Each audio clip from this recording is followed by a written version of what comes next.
Welcome to Minority Matters. I am your host, Sylvester Smith. One of the last vestiges of segregation in the Jim Crow era was the Sundown town. These were communities that had actual or unwritten laws that said that minorities were not allowed after sunset.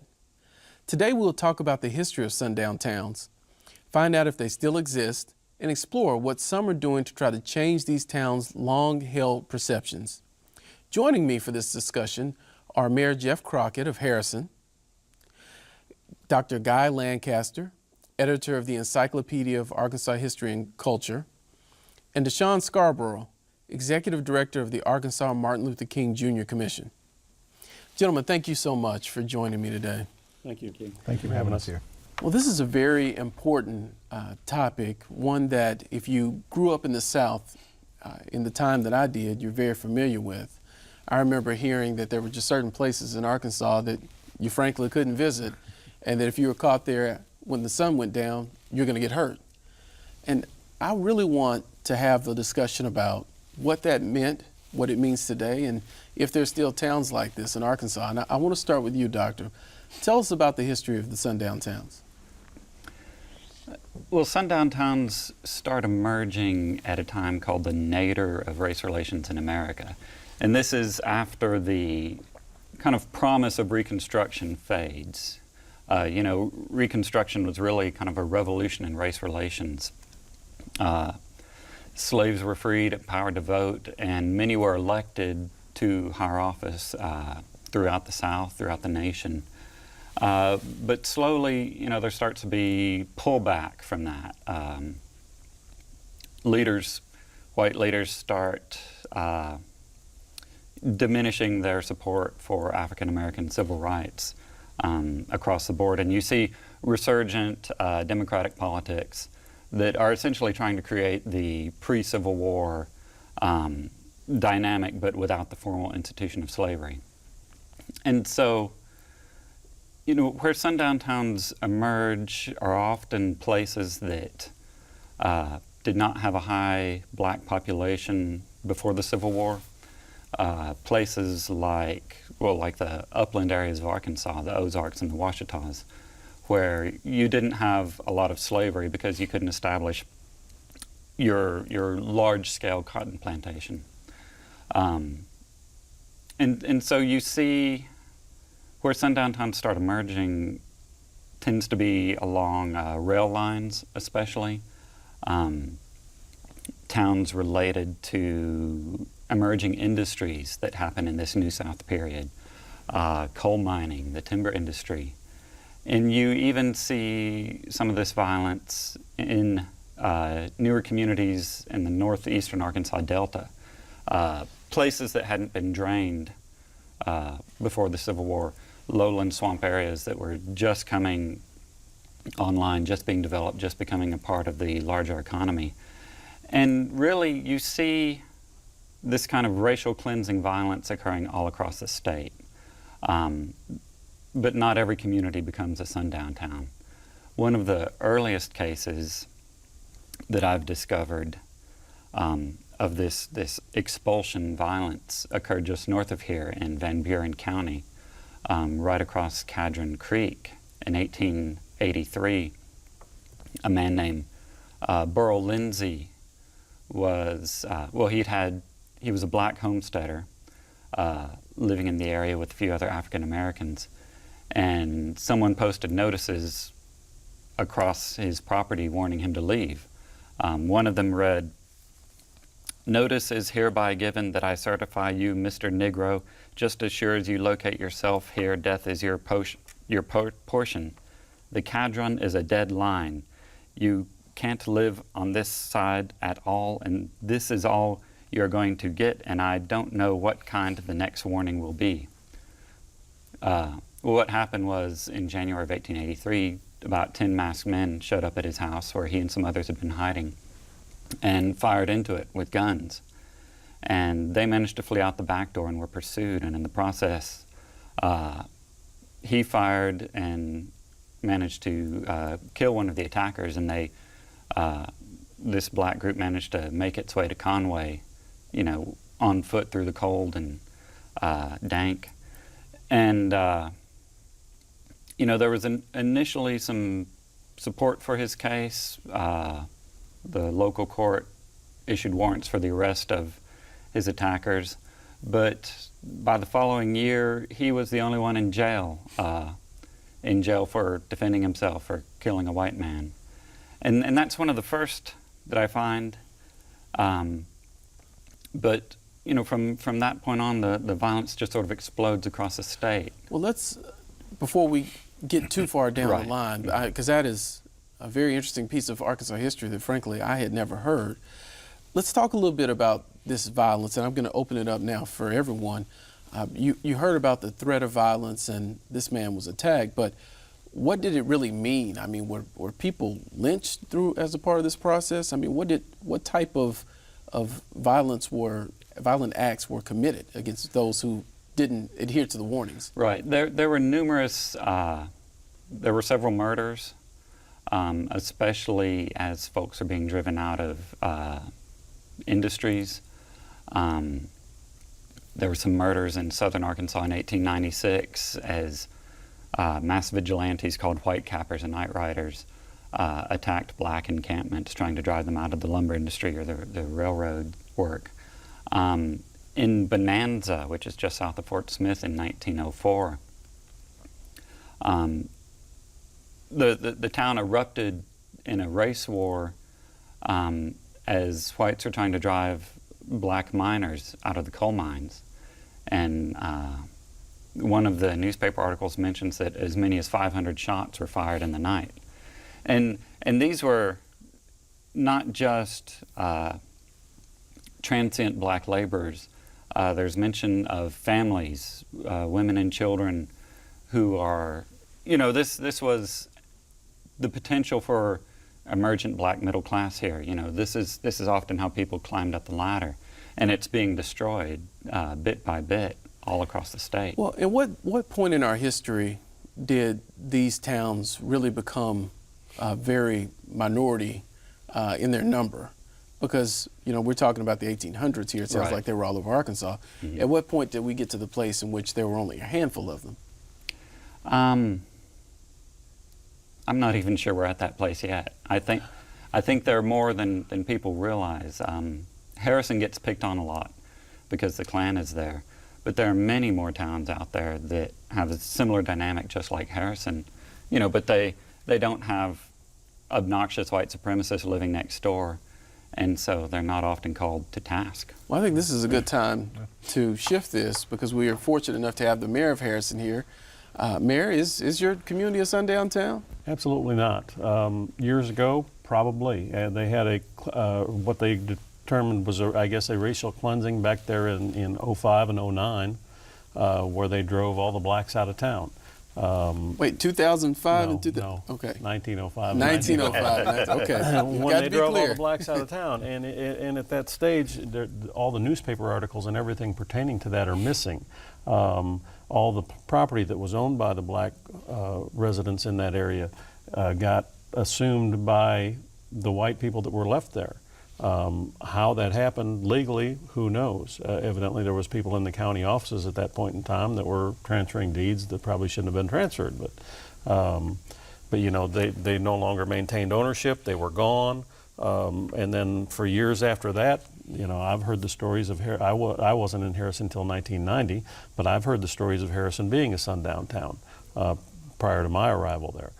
That rumor is still around, and probably sticks with us more than most people because we have a vocal Klan that is there outside of Harrison in Zinc, Arkansas, and they get a lot of media exposure. I would debate a little bit that these other towns don't have Klan groups, or they're just not as vocal. Right. There's a lot of underground militia. There's a lot of underground in a lot of these other little communities around Arkansas. I don't want to tag them with any names that they don't deserve because we've been tagged with it long enough, and I wouldn't want to see them get tagged with it. But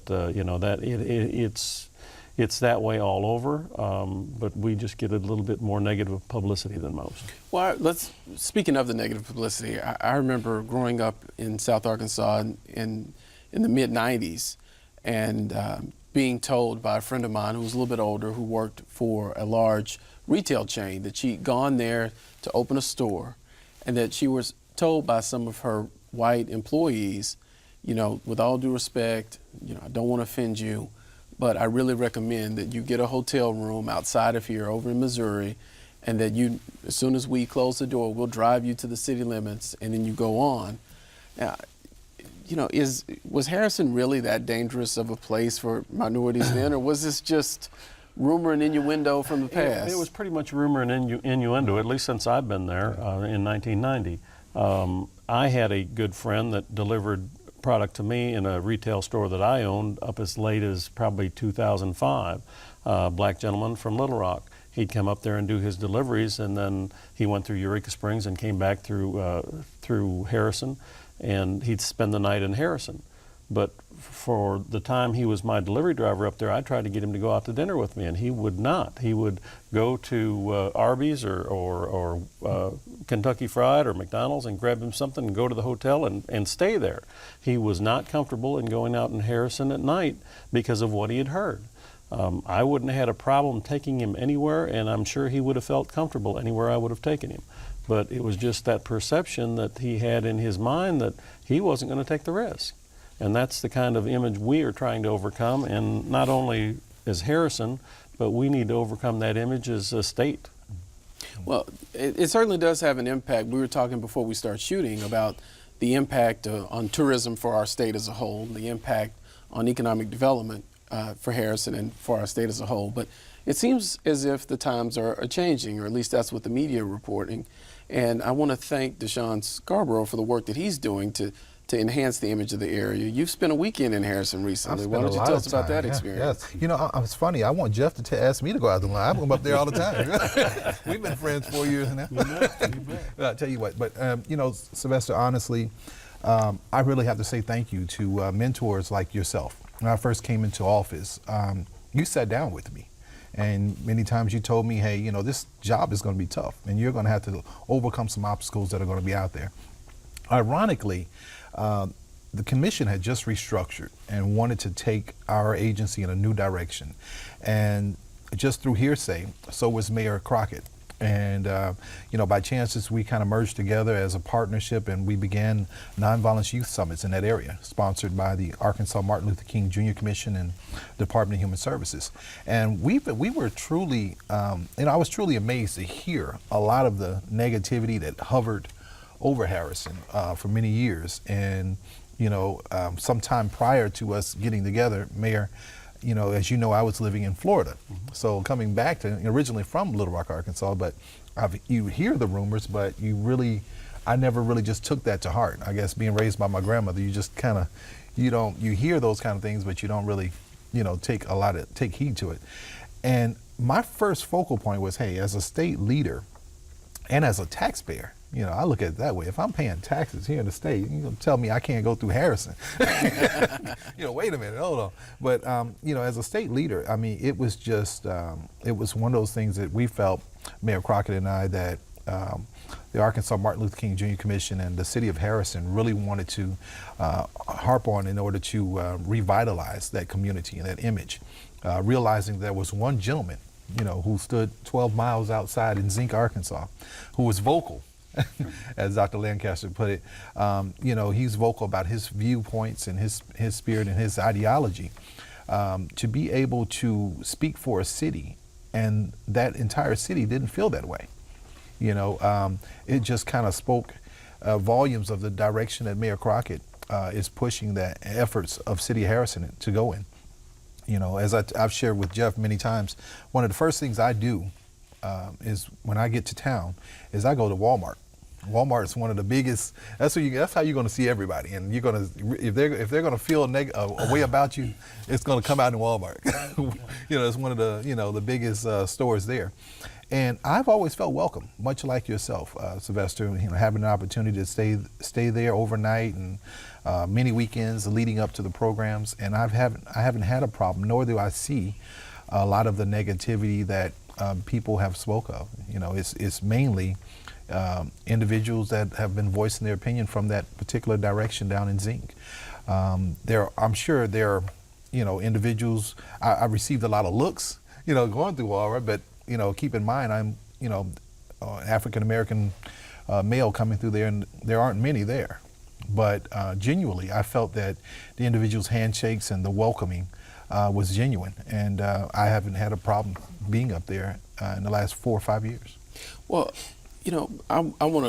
I seriously do want to commend you, because I served on the board for the Martin Luther King Commission previously, and I always felt that the commission was not living up to its full potential. But you've taken it even higher than I could have imagined. I never saw it as an economic development agency or a tourism agency, but seriously, the work you're doing with the mayor over in Harrison is helping our state in those two areas, so I want to commend you for that. Doc, you mentioned that there are still these communities in Arkansas, and you said something that stuck with me. You said, because I asked you, when did the day come in which there were only a small sect of these communities? You said it still has yet to come. So how many of these communities would you estimate that we have in our state? I don't know that I can give an estimation. Sociologist James Lowen keeps an online directory of sundown towns on his website, which if you were to Google sundown towns, it's one of the first to come up. And I think he lists perhaps 50 or so. Some of these are moving into the former sundown towns area, like Harrison. Some of them are rumored, but I believe some are still very active. So are you saying, just for a point of clarity, that in your opinion, there are still communities in Arkansas where it would not be safe for Deshaun and I to spend the night? Unfortunately, probably so. There have been cases of harassment, reported. It's made the news lately. Remember when the tornadoes went through Mountain View? Supposedly a black FEMA worker was harassed there, or a black lineman was verbally assaulted in Madison County, I think, repairing the lines. You get some of these places where it would perhaps, I don't think you'd be in mortal danger, but you might be yelled at or. So now it seems, if I understand you, it's more of a point of harassment than physical harm. Right, and intimidation. Well, Deshaun, it's your mission to help to bring the state forward. Yes. What are we going to have to do to solve this problem? Well, I when I hear of situations like that, and it's much like Jeff and I talk about working together in Harrison, a lot of it's verbal intimidation. If you study the Klan, the KKK, most of their tactics are intimidation tactics, to talk and to tell you what they're gonna do. If somebody was really gonna do something, well, they wouldn't tell you what they're gonna do. They're going to do it. And a lot of that runs folk away, and that's what they're depending on. That type, for the mainframe to be that ideology in which they're speaking and talking loudly of, and wanting everyone to just kind of run from that verbal escalation. And I think honestly, the tactics work if you adhere to them. And I think that's one of the most important things, is to pretty much alleviate that, or a way to alleviate that is just not to buy into the intimidation tactics. I mean, it is a freedom of speech. Individuals can come out and kind of say what they want to say, and it is it's kind of leaning along that line of bullying and harassment. But if you adhere to that, or you adhere to the rumors that's really what gets everyone. I mean, it's just a mass amount of a cloud of negativity that hovers over certain towns and what you hear. To be honest with you, a lot of folk talked about Harrison, but there were other cities, as Dr. Lancaster put it, that I was more, that I'd heard more harassment or more problems from, that were closer to Little Rock, as opposed to Harrison, and we haven't, as a community, done much about that. So, part of what I've tried to do with the Arkansas Martin Luther King Jr. Commission is, you're right, we're looking at economic hardship and how that affects our state. Individuals that are looking from the outside, wanting to come in and place a business here, or to create jobs, and it hinders growth by allowing these tactics, this intimidation and those tactics to take place. If we don't stand against it, we're pretty much going to just fall, for anything. And that's just kind of the idea of us trying to make a nonviolent movement through our youth to teach our youth. Many of the ambassadors are kind of already set in their ways, and individuals, they're grown, they're 30, 40 years old, and you really can't change their mindset. But the consensus is clear. When you target the youth and you try to change that ideology or to promote some positive image or change about other races in their minds, you can bridge that gap and allow that to be a better relationship. Well, you talked about progress, and I know that historically the path to progress can be a painful journey. And Mayor, you're trying to bring progress in your community. And I know that some have threatened you in your political future. Do you think you're going to pay the price for promoting progress, or do you think the majority of the people in your community support your efforts? I think the vast majority support my efforts. I mean, that will play out maybe at election time, but maybe for other reasons also. Whether I get reelected or not does not stop me from wanting to do the right thing. This is something that has to happen. It has to happen now. As children grow up, they learn these things, and we have to stop it. We had a speaker, one of the first speakers at the Martin Luther King Nonviolent Youth Summit, Absolutely. stood up there and talked about how his 90-year-old mother talked about how he should not go to Harrison, Arkansas. He came, he spent the night there. That night at the hotel room, he called, and he was talking to his 6-year-old son. And his son asked him what he was doing, and he said he was getting ready to spend the night in Harrison, Arkansas. And his son said, "That's good, Dad." That's the kind of attitude everybody should have. Yeah. But they learn otherwise through the years, and that's what we have to stop. We have to stop educating our young people in the wrong way. Yes. Well, I can say from personal experience, I visited Harrison as a part of the LEADAR program, the Leadership Development Program here in Arkansas. I spent a weekend there. I ate in your restaurants. I met with your community leaders. I met the highest of the high and the lowest of the low. I even spent time visiting the county jail, not because I was under arrest, but just as a part of a tour. And I have to say, not even the inmates in the jail treated me with respect or harassed me or stared at me in any way, shape, form, or fashion. So it seems to me that at least as it relates to Harrison, that the rhetoric does not gel with the reality, at least not due to my personal experience or Deshaun's. Right. But the question, I guess, that I'll pose to you as we get ready to wrap up is, what do we need to challenge our fellow Arkansans to do to make sure that these other communities are as safe a place for Deshaun and I to visit as Harrison is? One of the things I think we need to do is to ask those individuals that are giving the rumors, ask them, is that their experience?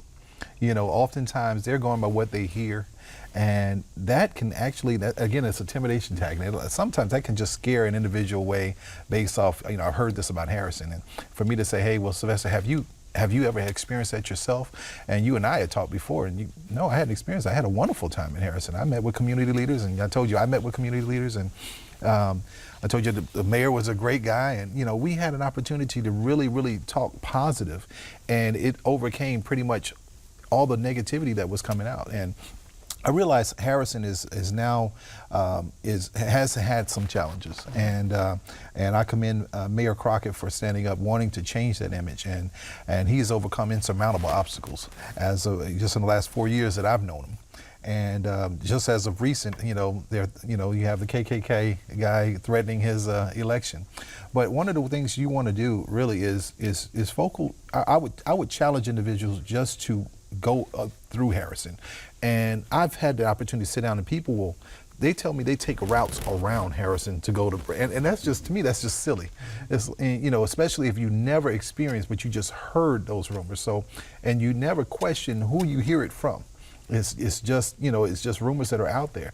And I think it's going to take individuals, and I dare to say, but it's going to take individuals to be brave enough just to go and see for themselves what the city's like, to see the heart of the mayor, and how he's welcoming individuals to come to his city, and get to learn the heart of the people, as opposed to individuals that are just kind of, as I say many times, throwing rocks high in their hands, who live outside of Harrison, Arkansas. Also, I think the good people of the state of Arkansas have to start speaking out. The hate groups are small, but they're very vocal. And they have had their pulpit for a long time. Yes. And the good people of the state of Arkansas, you know, a lot of people think you ignore it and it goes away. It's not going to go No, it's away. not. But we have to get the voice of the majority and the good people out there stating what the state and the individual communities are about as a whole, and that these people aren't speaking for us. Well, Doc, you studied this a long time. I want to give you the final word. You got 30 seconds. Well, I'm going to give the historian's answer, learn your history. I think Harrison really started changing in 1999 when there was published an article in the Arkansas Historical Quarterly by Jacqueline Froelich and David Zimmerman on the Harrison race riots. So that exposure of Harrison's past really motivated it to consider its future, and I think they're doing a wonderful job. I think we need to expose more of that, uncover the record in our state's history, and the Encyclopedia of Arkansas has many entries on this subject, and we look forward to many more. Well, gentlemen, I want to thank you so much for your time. And to you, the audience, I want to thank you for joining us. I know that in Harrison, at the Martin Luther King Commission and the mayor buried racism, but it seems like we've got just a little bit more work to do before we can completely write the eulogy for it. Thank you for watching, and with that, we'll see you next month.